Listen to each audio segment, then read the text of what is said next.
Hello students, मैं संगम लाल।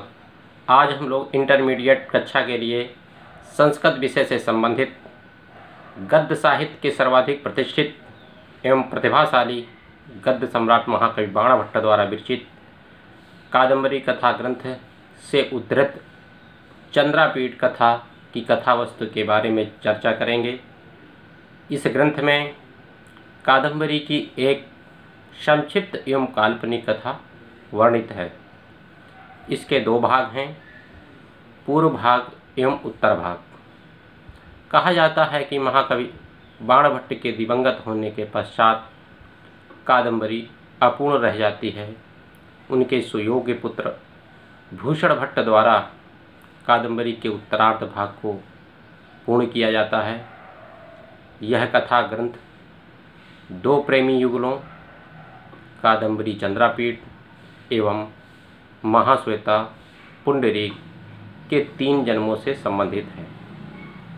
महाश्वेता के प्रेमी पुंडरीक के द्वारा चंद्रमा को बारंबार जन्म लेने के लिए शाप दिया गया और चंद्रमा ने भी पुंडरीक को वही शाप दिया।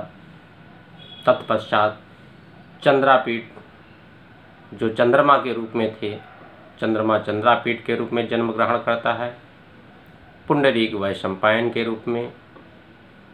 तत्पश्चात पुनः राजा शूद्रक और शुक के रूप में दोनों का जन्म होता है। इस कथा ग्रंथ की जो नायिका है कादम्बरी है, नायक चंद्रापीठ है। इस कथा का प्रारंभ विदिशा नामक एक प्रसिद्ध नगरी से प्रारंभ होता है, जहाँ पर एक महाप्रतापी राजा शूद्रक राज्य करता था।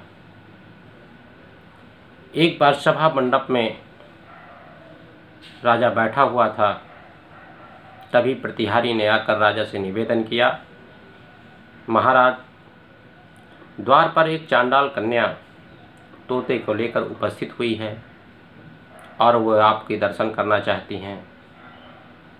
ऐसा कहने पर राजा ने अंदर आने की आज्ञा दी।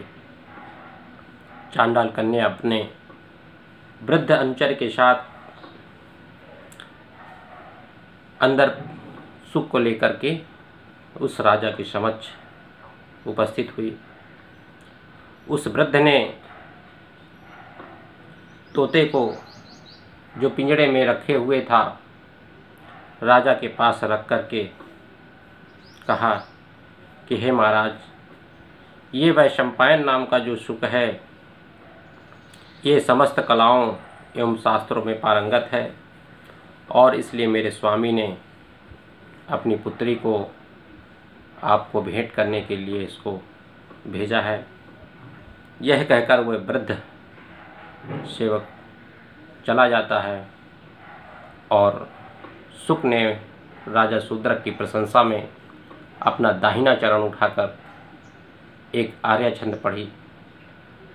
आर्य छंद क्या थी? स्तन युग्म श्रुनातम समीपतरवर्ती हृदय शोकाग्ने चरत विमुक्ताहारम भवतो व्रतमिव स्त्रीड़ा।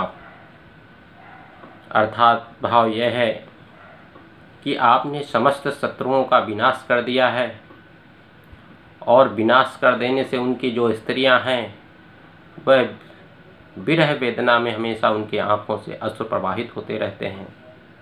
इस प्रकार भवतो रिप स्त्रीणाम, आपके शत्रुओं के स्त्रियों के दोनों स्तन एवं अश्रु स्नातम, निरंतर आंसुओं के गिरने से स्नान करके हृदय शोकाग्नि समीपतरवर्ती, हृदय की शोकाग्नि के समीप रहकर विमुक्ताहारम चिरति, मोती की माला का परित्याग करके व्रतमिव मानो व्रत कर रहे हैं।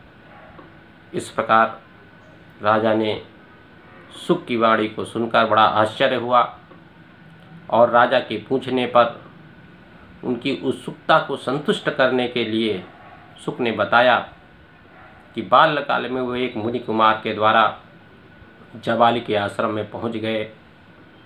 मेरे विषय में मुनियों की जिज्ञासा जानकर जाबाली ऋषि ने कहा कि अवंती में उज्जैनी नाम की एक नगरी थी जहाँ पर तारापीठ नाम का एक राजा हुआ था।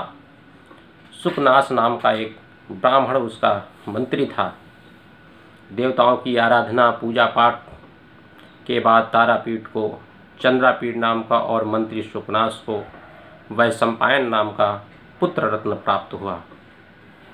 विद्याध्ययन एवं युवावस्था प्राप्त होने पर चंद्रापीठ को युवराज और वैशंपायन का उसका मंत्री नियुक्त किया गया। कुलूत राजा की जो पुत्री थी राजकन्या पत्रलेखा, वो चंद्रापीठ की सेवा में नियुक्त किया गया और दिग्विजय अभियान में चंद्रापीठ किरातों की नगरी जब स्वर्णपुर पहुँचे, वहाँ पर इंद्रायुध पर सवार एक दिन शिकार खेलते खेलते वो किन्नरों का पीछा करते हुए अछोत सरोवर पर पहुँच जाते हैं, जहाँ पर एक शिव मंदिर है। वहाँ पर एक कन्या पूजा करते हुए देखा तो चंद्रापीठ के पूछने पर उस कन्या ने बताया कि गंधर्वराज हंस की पुत्री महाश्वेता है।